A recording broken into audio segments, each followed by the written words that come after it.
Hi guys, welcome back to Iron Kaiser Gaming, and welcome back to Age of Mythology Retold. In today's video, I've got something really special I want to share with you guys. I've been working on it for a little while, and I call it the Universal Norse Build Order.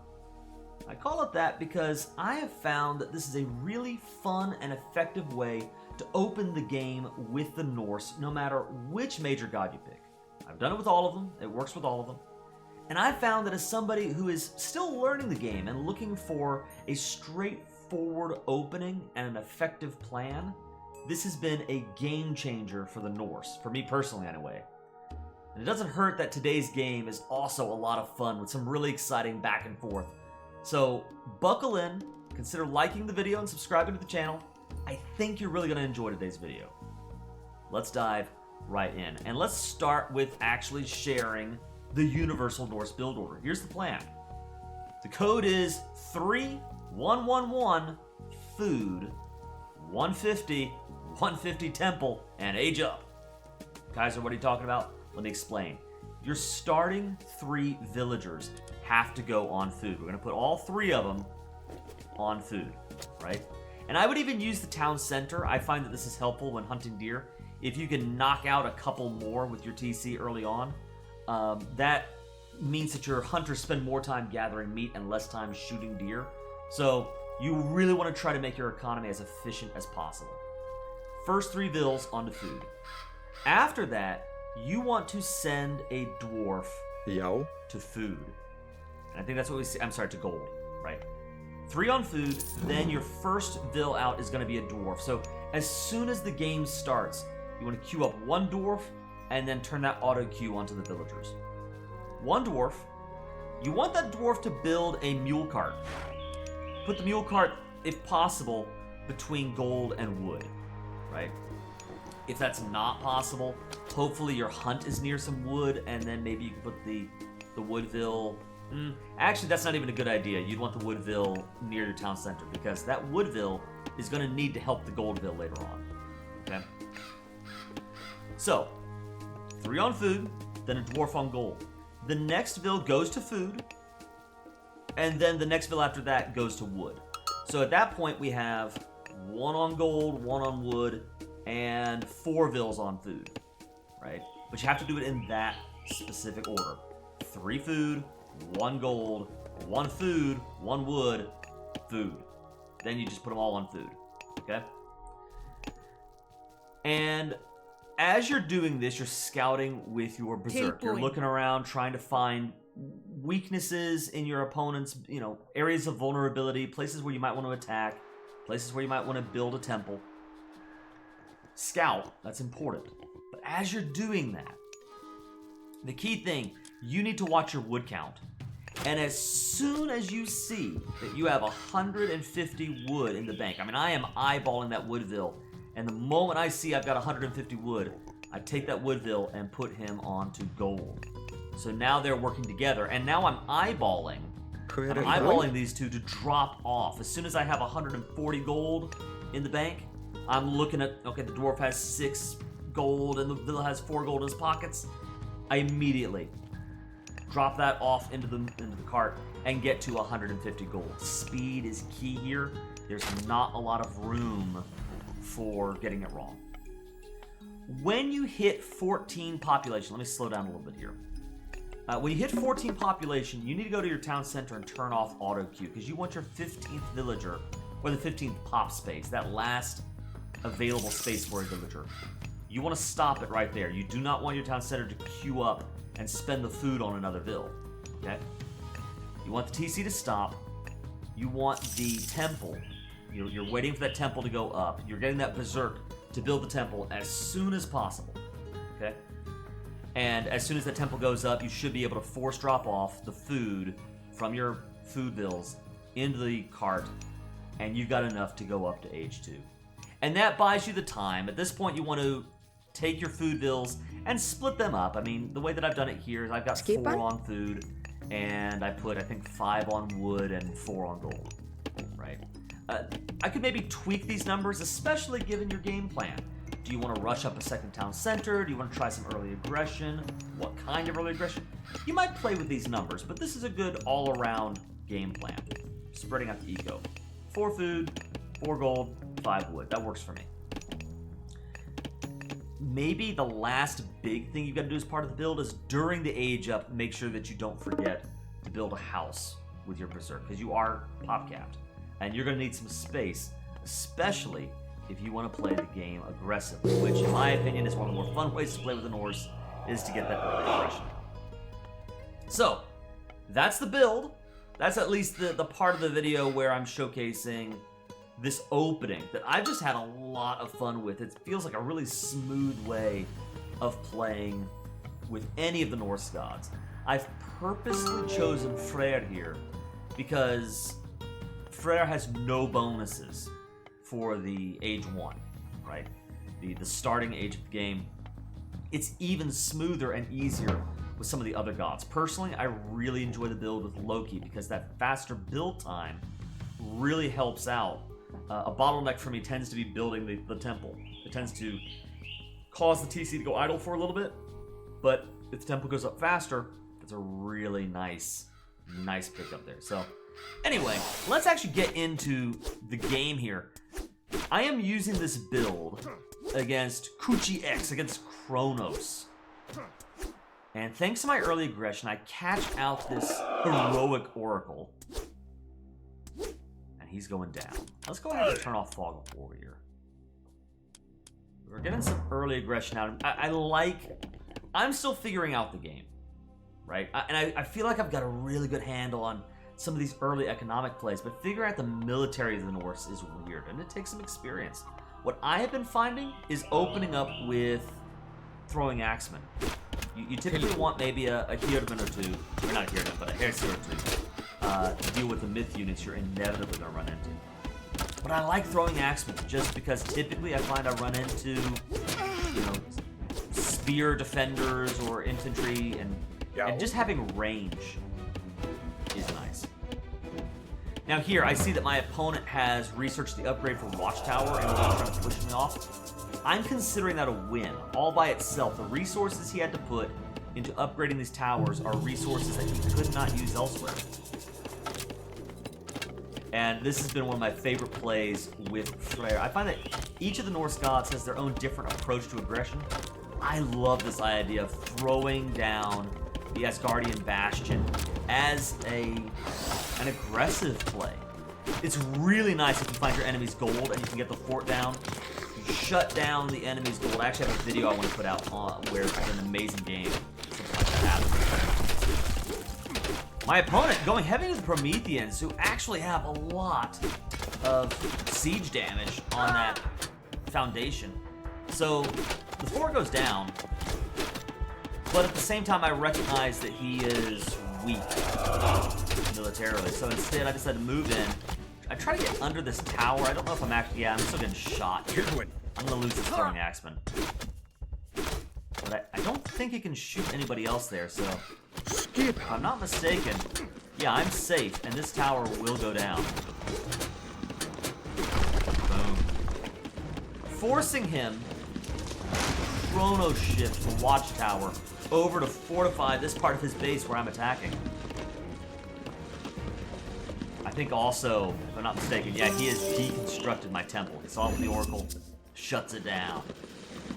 So fortunately, I'm able to build with my army. I might as well just rebuild the temple right here at his base. And this is a really fun battle. It's kind of intense as I'm playing it because I'm looking at the scoreboard and I see, yeah, it's neck and neck, but it seems like Kronos has the lead here, right? But I also know at the same time, I feel like I'm doing damage. I feel like I'm causing him to spend resources. Even this Watchtower switch. On the one hand, it's really cool, and I think a good move from him to be able to move his towers around like pawns. But on the other hand, that does cost resources. So I feel like I'm making him spend food and wood and gold that he does not want to spend. Plus, hey, because of all this aggression, I've taken the score lead, 25-22. Now, what is in my head at this moment as I'm moving my army out? I can see here that he does not have army, or he does not have bills on the gold. So I know that he's not collecting gold from within his own base. So I'm hoping, I know that there's a gold pile here and a gold pile here. I've kind of gotten used to the map. And I thought, well, maybe I'll try to catch him out in one of these spots. Well, I don't see him here. I don't see his eco all the way out here. They're taking their sweet time actually collecting gold, but they're safe for right now. But maybe if I swing my army around, I can find some damage from an unexposed side of the base. That's the game plan. Kronos getting up an armory right now. Meanwhile at home, I mean, I'm continuing to just keep an eye on my economy. Spreading out my eco, you know, prioritizing food. But, here we go, take a look at this. He's actually, I believe, moving in military barracks, if I'm not mistaken.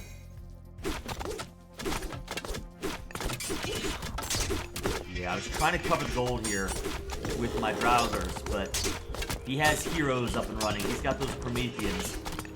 I love Drowser. I think they're an amazing mid unit. A man are getting moved in. Getting moved away from the army, moved back into the main base. Okay. And at this point, scoreboard looks pretty good for me. I feel like I'm actually doing some real damage here. This counter barracks will go down. He's gonna destroy my temple again. Well, this time he actually destroyed it. And I'm throwing away some berserkers here. The berserkers go down. Alright. Got a really nice population lead. And one of the things that I think is fun about playing the Norse and playing this aggressive playstyle is just putting the chaos in the enemy's base. That tends to benefit you more than your opponent, right? I mean, on the one hand, it's tough to play on offense. You know, it's easier to play defensively. But on the other hand, your economy, as long as you're keeping an eye on it, it can just run smoothly at home, doing its own thing. And meanwhile, you're finding damage left and right. Okay, speaking of, I've kind of built up this little military base here at this point. I've got 2 longhouses and a great hall.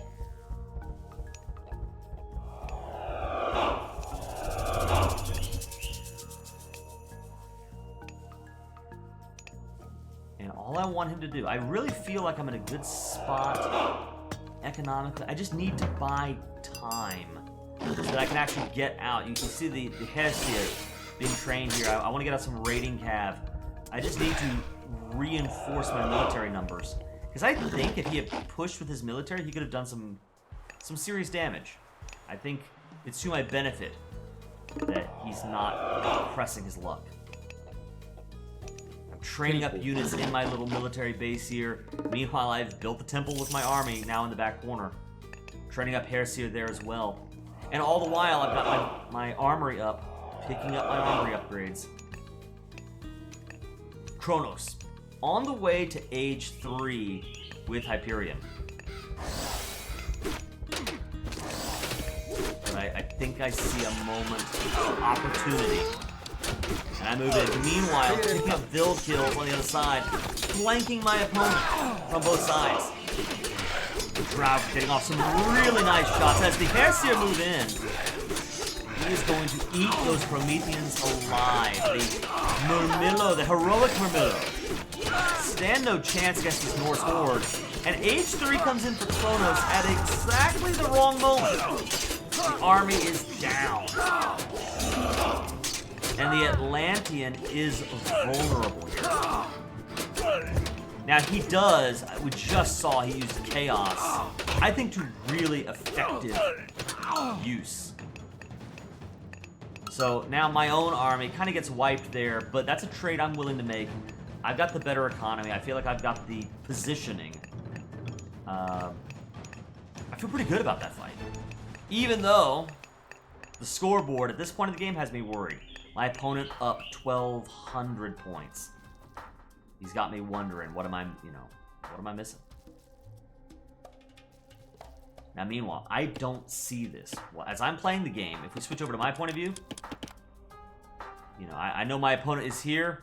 And I know I'm here, and I've got my little side base here. What I don't know is my opponent also has a forward base set up right nestled in a corner under the tree. He has this little Chrono sub-base hidden away, claiming a town settlement right under my very nose. We see the raiding cab, and fortunately, I just so happened, and I'm not claiming to be some kind of pro or anything, but I just so happened to notice, as I'm moving my gatherers, boom, I see these citizens for half a second. And I've got the raiding cab out, hoping to find Goldvilles exposed, you know, worried about the gold or unable to access the gold in his own base. Maybe I can catch him out on the map somewhere. I like to mix in at least a couple of raiding cab. You never know when they might catch some bills and just end a game for you. So I decided to move the raiding cab in, and one of the things that you have to admire about Atlanteans, they have vision everywhere. This guy knew I was coming. He saw the raiding cab and was able to get them out of harm's way. But knowledge is power, and I am finally aware that this town center is up and running. I do catch out a citizen. Almost got him. He uses the Valor power to immediately heal up that bill. I lose raiding Cav for nothing, but the knowledge that he's there is huge. So I know that there's this backwards base I've got to worry about. Meanwhile, I'm continuing to build up forces. I'm going up to age 3 with Aegir. And I'll go ahead and tell you a secret. Stone Giants are cool. We're going to see that in just a second. Age 3 coming online. We're going to get a Stone Giant, an Iron Rock Giant. I think it's called a Rock Giant if I remember right. But I'm on the way up to age 3, picking up heavy infantry. I'm all about the infantry play right now. And I'm watching the scoreboard. I mean, I'm addicted to the scoreboard. As I'm playing a game, I'm looking to that scoreboard to see, you know, what's the situation, right? And my opponent here has a 2,000 point lead, which has me worried. And let's assume for a second, you know, the Age of Mythology scoreboard, it's not always telling the truth, right? I don't think that, it doesn't feel like he's 2,000 points ahead.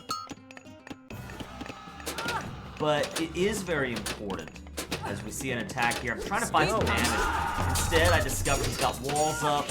He actually has a palace supporting this back base. Another use of the Chaos Power, which just slows me in my tracks. Really annoying. I decide to go for the Hill Fort plan once again, this time a Hill Fort of my own design. I have not picked up, and I do not pick up, the Uller God technology that allows me to recast this at a significantly reduced favor cost. I don't see it. Atlantis is kind of trying to attack my base, but this is a huge mistake. He splits up his army and gets in range of my berserks. Who decide to move in? The Carrobalista are not long for this world. And he deconstructs the Hill Fort once again. But that's okay, because I'm finding big wins on his army. They are eaten alive. And now I'm able to continue reinforcing my army. You see, I've got the army numbers. I'm not that far behind economically, and all of a sudden on the scoreboard, I look like I'm in a good spot.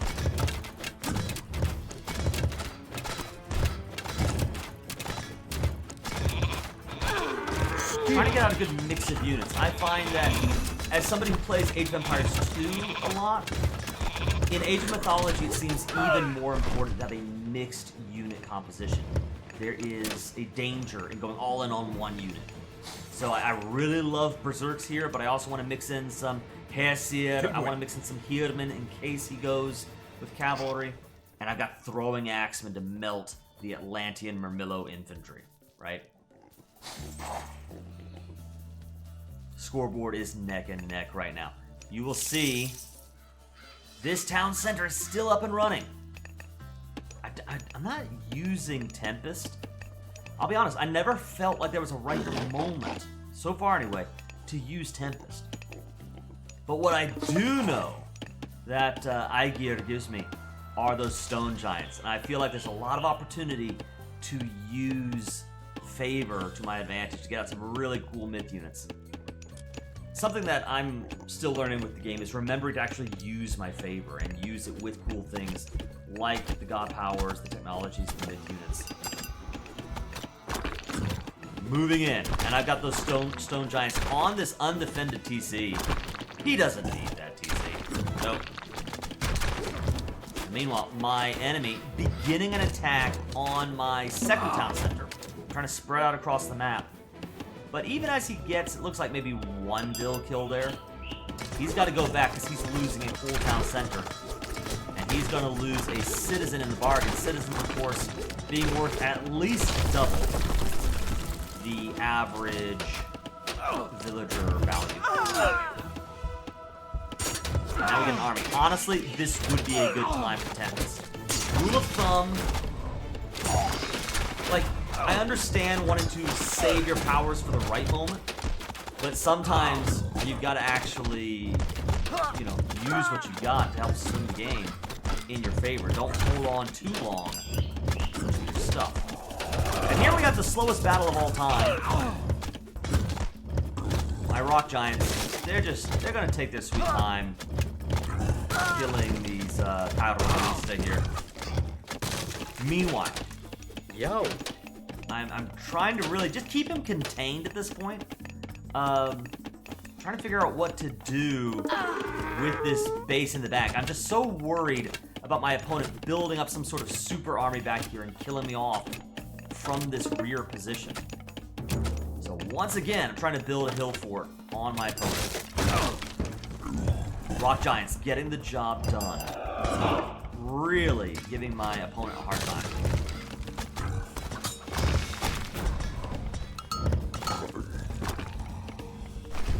Rest in peace, Rock Giant.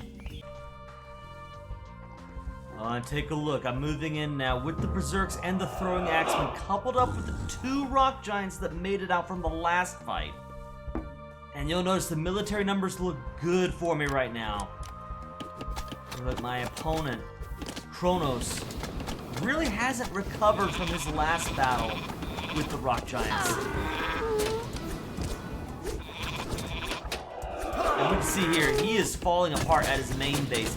Even as this battle is happening back in my own world, my own base, up here at the front, will the defenses hold for Atlantis? They are collapsing. Throwing Axe doing a great job knocking out the Capitalist, not attacking him with Cav. The Cairo Ballista really not finding the damage they need to find. Damage to the left, damage to the right. The Norse are moving in. And pure luck, I am on the town center. This is the TC that is researching Age 4 for Kronos. He wants to go up with Helios. But his army is down. I mean, he's got it melted. And the TC goes down. He is stuck in Age 3. He has spent so much on this rear position and spent so much trying to rebuild this TC that he finds himself defenseless.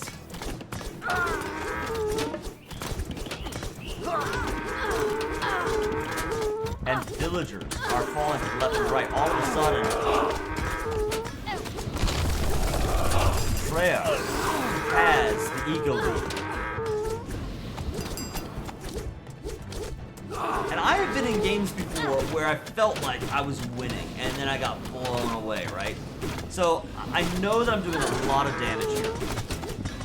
Like, this is where you want to be. You're feeling good. In the back of my mind, I am worried about whatever may or may not be going on here. I already see the cavalry popping in. Once again, my hill fort goes down. I think it got deconstructed again. So, I decided to build a defensive hill fort because I do not want my main base to fall. I need to get these vills moving. Hotkeys are your friend. Have a hotkey for idle villagers, so you can always click it and just set villagers to do something for you, right?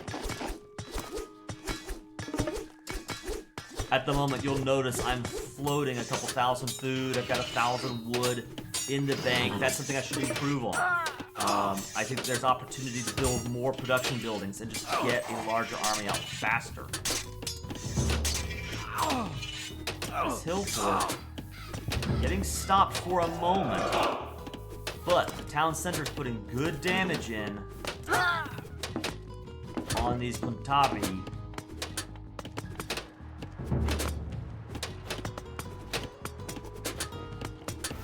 He's really been cleaned up in his main base, so I feel really good about that. I see that he is... I catch some bills out. Look at this guy. The chutzpah of this guy to actually build a town center in the middle of my military base. We move the berserks in to deal with that. Meanwhile, the Kuntari getting caught out by more berserks is an amazing thing when you're ahead economically. To just be able to grab some vills, turn them into warriors, and get them to fight for you. This side TC goes down. Once again, there's a town center for I think the third time. A TC for Kronos here.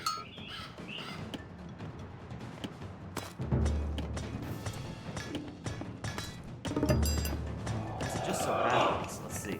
I'm gonna send vills to try to collect from this gold, and it just so happens this is where a decent chunk of Kronos' economy is.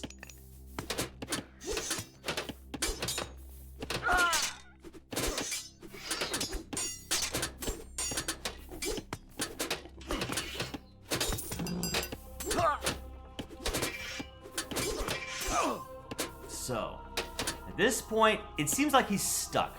The only real power that Kronos has left is right here in this side base. And I realize it. I bring Fenrir to battle, and boom! There it is. I mean, his base is a hair's breadth away from falling apart. I decided to go in, and I'm actually prioritizing the units here. I think it would not have been a bad thing for me to actually just target the TC, knock that down really quickly, take down these palaces very fast, and then move on the economy. But I'm feeling pretty confident about where I'm at right now. So I'm moving in, and I think we're finishing things up, right? The economy going down, the bills left and right here. There's really nowhere else for him to run, I think. I've got guys on his town center here in the north. My vills have identified his gold vills. And here goes the last palace. So now his production buildings are going down. He is going to try to escape with these citizens. This one Kadro Balisa. He is heroic in spirit, if not in unit class. But he's not long for this world. Yeah, he goes down. It's time for these vills to run away another day. And I just decide, you know what? I don't really need these farmers. Go in there and fight. Over here, I recognize, all of a sudden I look over and I'm like, hey, wait a minute. That's not right. So, I make the swap. Get these berserks to go over there and kill these vills. And the economy is just plummeting for Kronos. He goes down, and that was a win for yours truly using the Universal Norse build. I've had a lot of fun with this. I am not claiming to be a pro. I'm not claiming that this is the best way to play the Civ, but I think it is a really fun way to practice learning the Norse, learning how their economy works. It lets you get started with any of the Norse gods, and you can make it work as a solid opening for them to get out some early aggression. There are different play styles. I find it a very flexible build. So I just think it's a really good opening. And you click the age up at like the 2-minute 40-second mark. That's a really good age up. So I think it's a really nice build order. I'd encourage you guys to try it. I hope you liked the video. If you did, please consider liking it and subscribing to the channel and letting me know in the comments below that you enjoyed it. Let me know how you like it, what improvements would you make to it, and let me know what you want to see next here at Iron Kaiser Gaming. For now, this is yours truly, the Iron Kaiser, signing off. Have a great one out there, guys. We'll see you around.